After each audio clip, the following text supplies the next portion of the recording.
Hello everyone, and once again welcome to my channel Engineering Made Simple. Now in the last class we studied graphical method of Boolean expression simplification or system equation simplification, which is K-map. Now in this class we are going to study the topic of Quine-McCluskey method for system equation simplification or reduction. So now let us study Quine-McCluskey method for system equation reduction. This method is also known as tabular method. Tabular method. So when somebody asks you, to solve reduce system equation or simplify system equation using tabular method, then you have to solve the equation using Quine-McCluskey technique. Now we will study Quine-McCluskey method by directly solving an example. But before that, these two terms are pretty much important when we solve equation using Quine-McCluskey. So, and one more important point over here: why do we study Quine-McCluskey method when we have K-map? So the problem with K-map is you cannot solve equations using a computer using K-map. You need to solve those equations manually by drawing a K-map. Whereas this particular technique, you can write an algorithm for it or write a code for it, and this will solve the digital system equation for you directly using the computer. And also K-maps for higher variables, that is K-map greater than 4 variables also is pretty much complicated to solve. So if you have large number of input variables, you go for Quine-McCluskey because it is easier to solve also, and you can solve it using computer. So there is less chance of human error, which is possible in our K-map. So now let us study these two important terms with respect to Quine-McCluskey method for system equation reduction. Now the first term is prime implicant. It is abbreviated as PI. So what is a PI? The prime implicant is a group of minterms. Is a group of minterms which cannot be combined with any other minterm. So a group of minterms which cannot be grouped or combined with any other minterm is known as prime implicant. Now the second term of this Quine-McCluskey is essential prime implicant. The essential prime implicant is a prime implicant in which one or more minterms are unique. That is, it contains at least one term which cannot be combined with any other prime implicant. So it contains at least one term or minterm which cannot be combined with any given prime implicant. So that's the reason it is also known as essential prime implicant. When we will solve the example, the meaning of this will be pretty much clear. So now this is our problem we are supposed to solve using Quine-McCluskey technique. This is often asked for 10 marks. So minimize the given system equation using Quine-McCluskey method. The Boolean function is given. Function is of A, B and C and D input variables. So and minterms are 1, 3, 7, 9, 10, 11, 13, 15. Now we are supposed to solve using Quine-McCluskey or tabular method. So for that, step 1 is group the minterms as per the number of ones. So these are the minterms given. Now everyone knows what is the equivalent binary representation for these minterms. These minterms are given in decimal number system.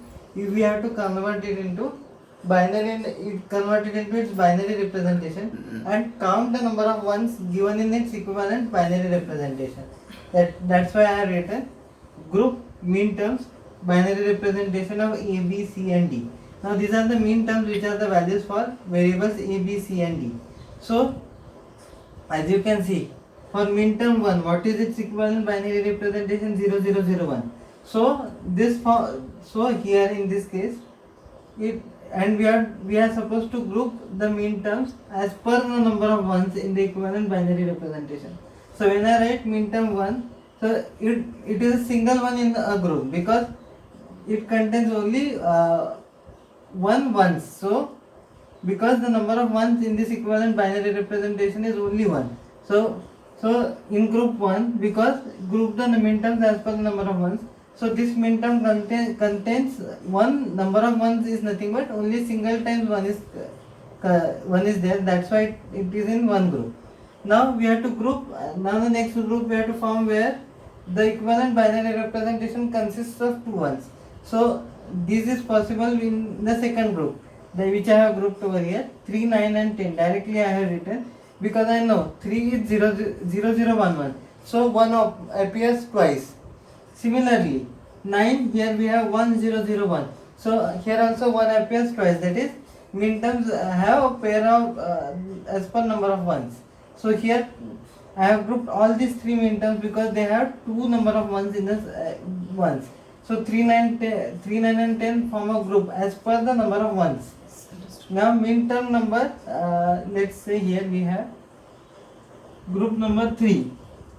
In group number 3 we have group min terms which has number of ones equal to 3.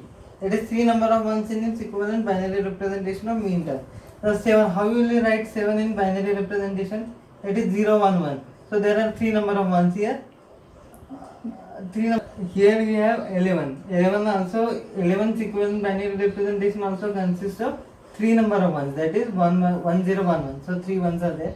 And when we write 13, it is represented as 1, 1, 0, 1. So here also 3 ones are there.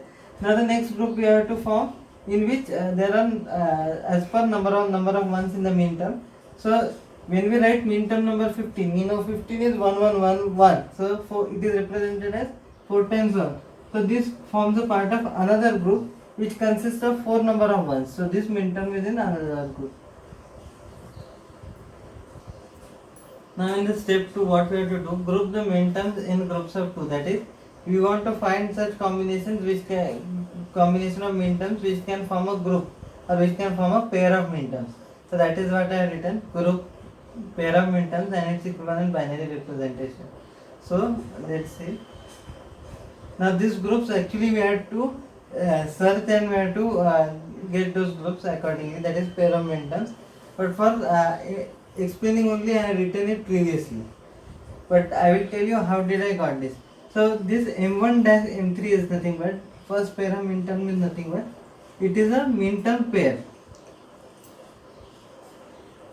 Or it is also known as m1 and m3 are known as matched pair.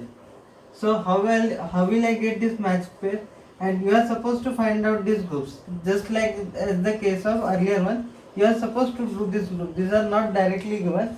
You have to analyze the number of ones for the first step and then group them accordingly as per the number of ones. And the second in the second step, you want to find which of the min terms are given in pairs and which are matched pairs. And what is a matched pair? I will explain it to you. So this one. So this is a pair of min term which I have found out. So m1 and m3. Now have a look at this particular table. This is m1, that is min term 1 and min term 3. So here it is given as 0, 0, 0, 1, 0, 0, 1, 1. And m1 and m3 are written as matched pair. Now why a matched pair? m1 and m3 are matched pair because they differ in only one bit pattern. 1 bit. By only 1 bit. Here also 0, 0, 0, 1 is there. But here 0, 0, 1, 1 is there. So only 1 bit is changing between 1 and 3, that is min term 1 and 3. That's the reason it is a matched pair. Now we want to find such matched pairs and group them accordingly. As per pairs. Now here have a look at this example. M1 and M3 form a matched pair because only 1 bit is changing. So how will you write those? So 1 is represented as 0, 0, 0, 1. But 3 is represented as 0, 0, 1, 1. But only significantly 1 bit is changing, that's why 0, 0 dash 1 you will write. Because m1 and m3 is there, so you will write it as 0, 0, 0, 1. So you have scrutinized this one, and this one forms a matched pair.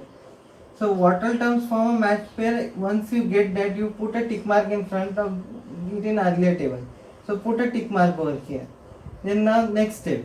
M1 and M9 also form a matched pair because they differ in only 1 bit pattern. So what we have to do is nothing but, if you have a min term in group N, you want to compare it with the next group, every bit pattern of the next group. So compare every bit pattern in previous group with the next one to get these matched pairs.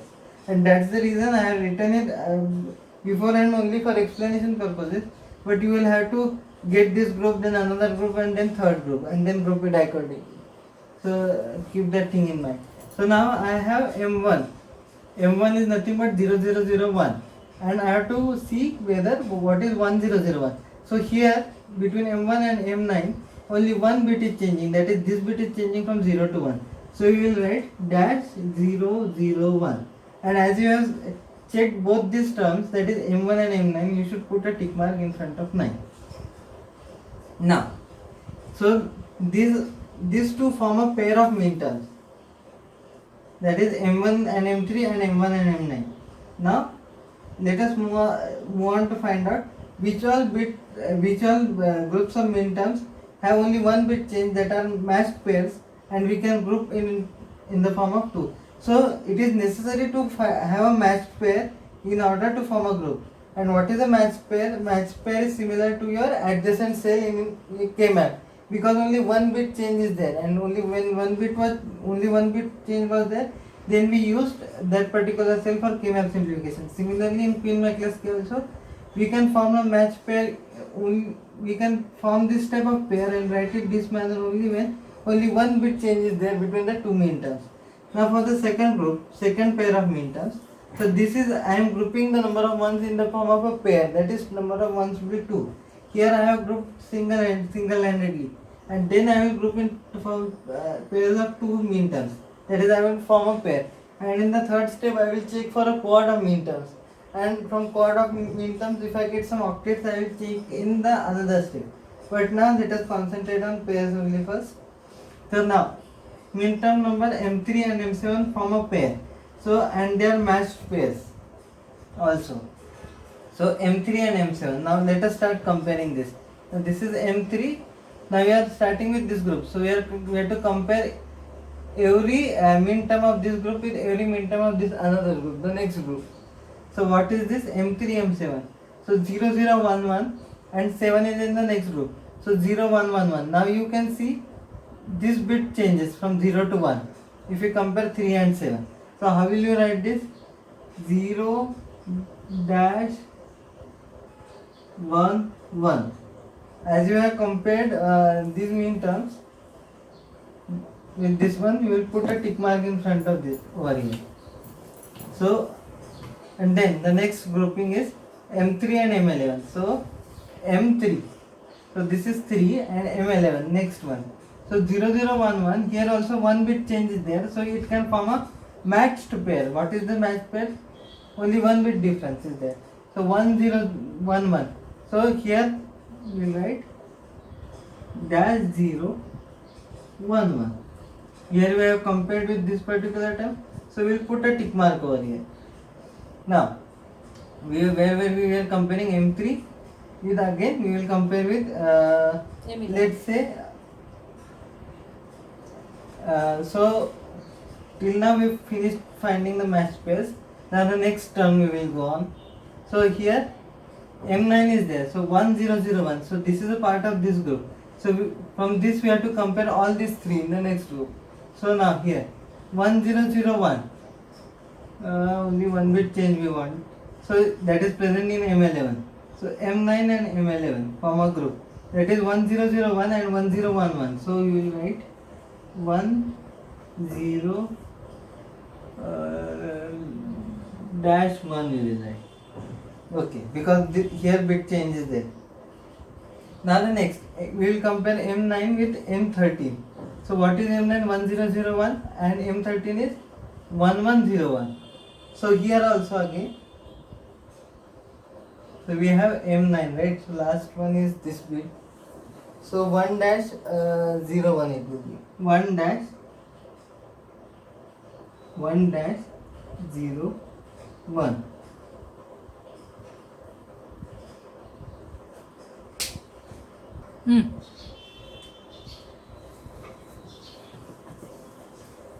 So now we finished comparing this. Now here we will compare M10 with your M11. So M10 with M11. So what is M10? Or minterm 10, that is 1010 it is represented by. And what is 11? So one bit change is there, 1011. So instead of this 0 only 1 is there. So one bit change is there, so it can form a match term and we can group it. So only one bit change is there over here. So let us write it. Okay, 101 dash. So wherever the single bit change is there, we will put a dash over here. So in this manner we have compared this term and this term. So we will put a tick mark over it. These tick marks are essential. Don't forget to put, otherwise we will not get the required result. Now we will form a pair of mean terms or group of mean terms now with the another group. That is, this group we will compare. That is group which consists of 3 number of ones with the group which contains 4 number of ones. So that means each term with this group will be compared with this group, and we will check whether it contains matched term or not. What is a matched term? Matched term is a term which differs by only one bit. So let us see. And here we have M7. So 0 1 1 1 with 15. So dash 1 1 1 1. So here only one bit pattern is changed. That is, this 0 changes to this one. So Dash, what you will write? dash 1 1 1 1 1. Now we will compare M11, that is 1011 with M15. So here second bit is changing. 1 1 dash 1 0 1 1 dash 1 1. So now again the third one is also a matched term because one bit change is there. So M13 and M15 will compare. 1101 and 1111. So here only one bit is changing. So here 1 dash 1.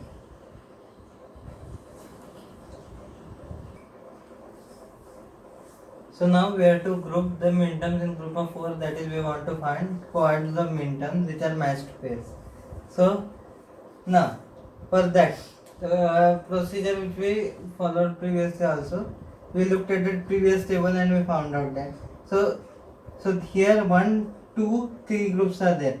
So each terms matched pairs means terms are compared with this one.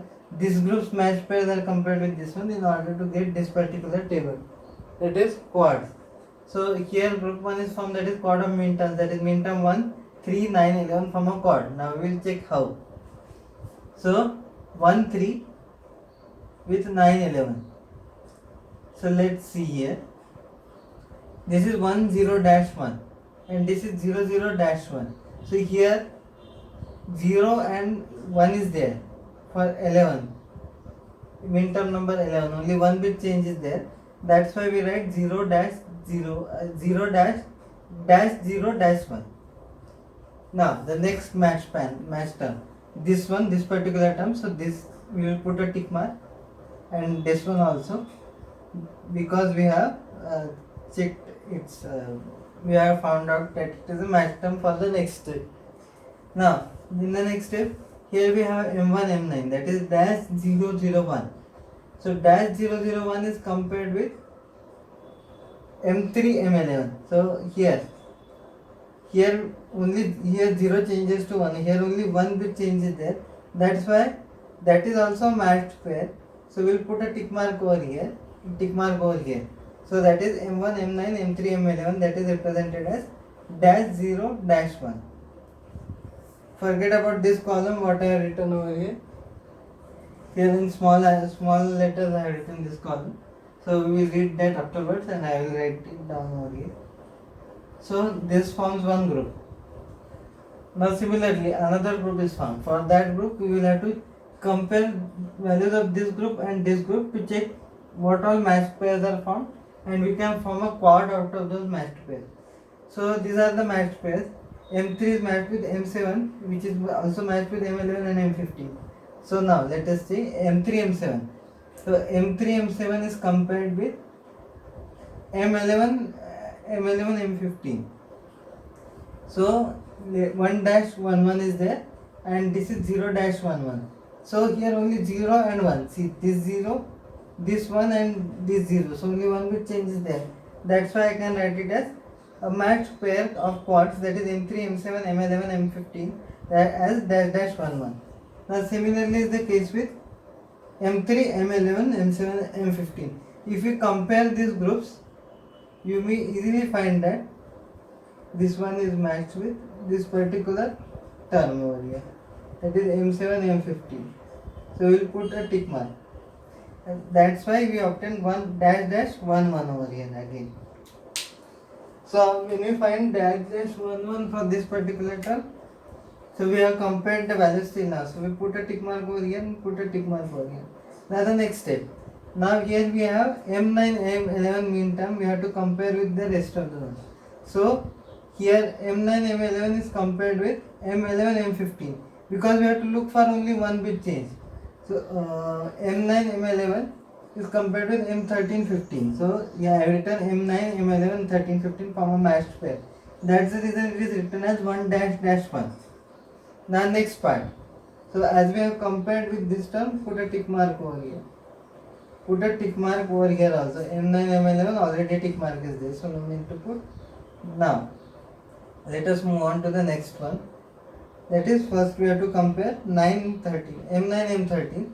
So this particular term, that is 1-01 with M11 M50, because only one bit change is there in between these two terms.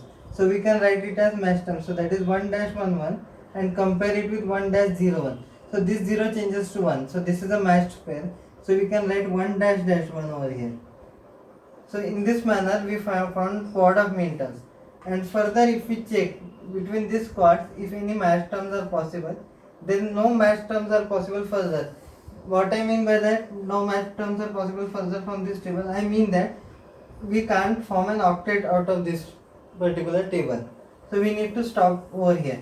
Now observe these three tables, that is this table, this table, this table carefully. For time being, forget what I have written over here. So I will erase that. So now you can see tick marks in table number 2, that is the pairs table. Only one term is only one pair of mean term is such that no tick mark is placed over here. So that is our prime implicant.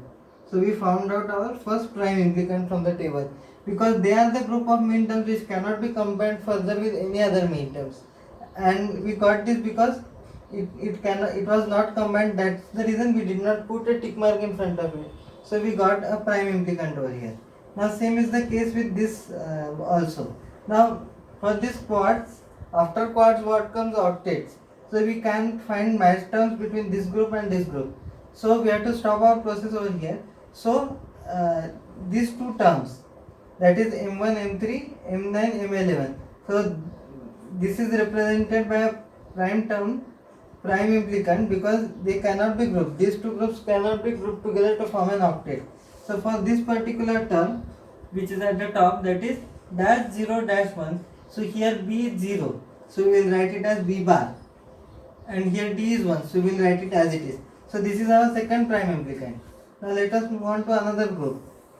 That is -1-1. This is prime implicant because it cannot be grouped further to form another octet or so. And here tick mark was not there, so in the previous table this is our prime implicant. And what is its value? It is represented by, so this is A, which is 1, B bar, C, and D is don't care. So first prime implicant is A, B bar, C.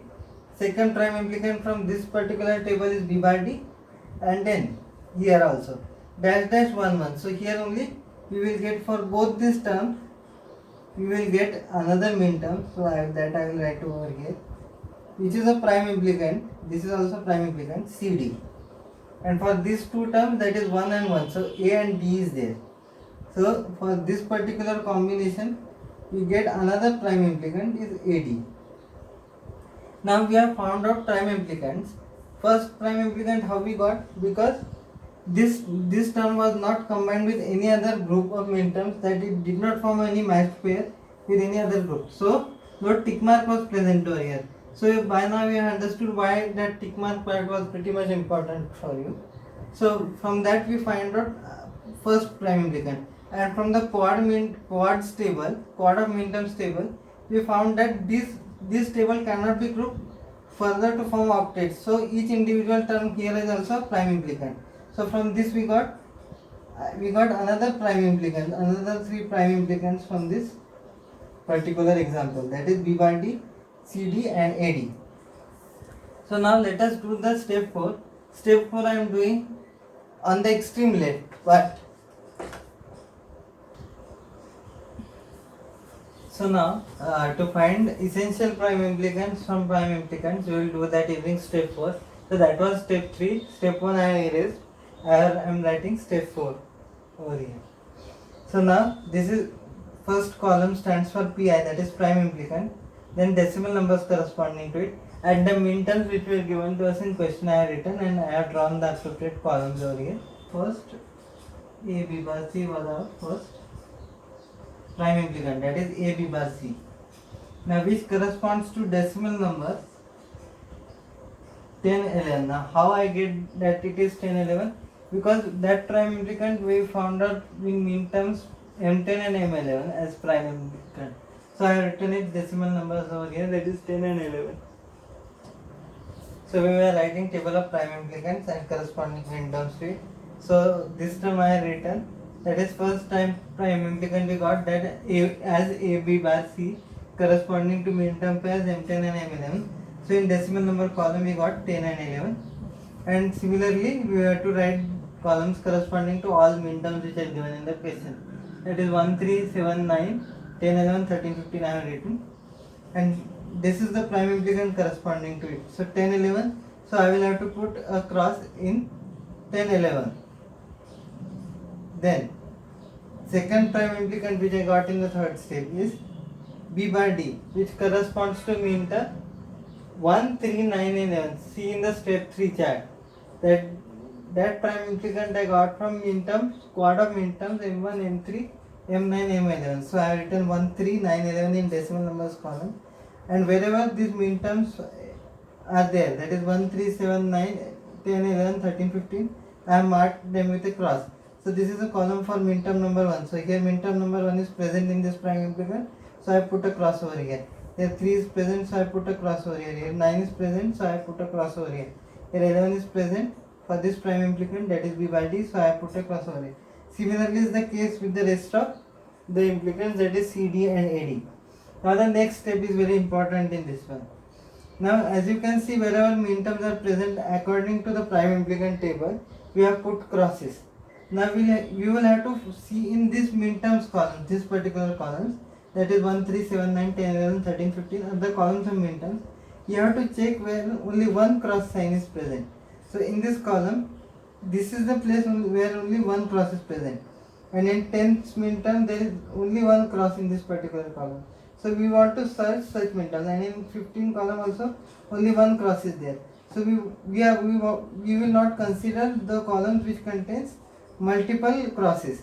So only columns with single crosses in min term column we will encircle them. So here only single min term is present, and that's why the cross is encircled. Here also only one cross is present, so I have encircled over here in this column. Here also in M term only one cross is there, so I have encircled it. So all these terms which contains only one cross in a single column are known as essential prime implicant. So by this we understood that the prime implicants which we obtained in the previous steps are actually all essential prime implicants, because only one cross is there in particular min term column. So that is why A, B bar C, B bar D, C, D and AD are prime implicants, and those prime implicants are essential prime implicants for this problem point of view. So our final answer is nothing but, in this case, so our final answer for this question is y is equal to A B bar C plus B bar D plus CD plus AD as our prime implicants were essential prime implicants for this particular problem. So this is the answer for our K-map simplification. Final answer for our Queen-McCluskey method. Sorry. So if you want to verify this answer whether it is correct or wrong, you can solve the K-map for this and verify that whether this answer is correct or wrong. Sometimes they ask you questions based on this, that solve based on Queen-McCluskey method and verify the answer using K-map. So if they want to ask for more marks, then you can do the Queen-McCluskey method first and then solve the corresponding K-map for this. So this is how, when we obtain essential prime implicants, we stop over this Queen-McCluskey method. So this is the Queen-McCluskey method for system equation reduction. So if you like this video, please do like, share and subscribe my channel, and don't forget to hit the bell icon for the notification of all my latest uploads.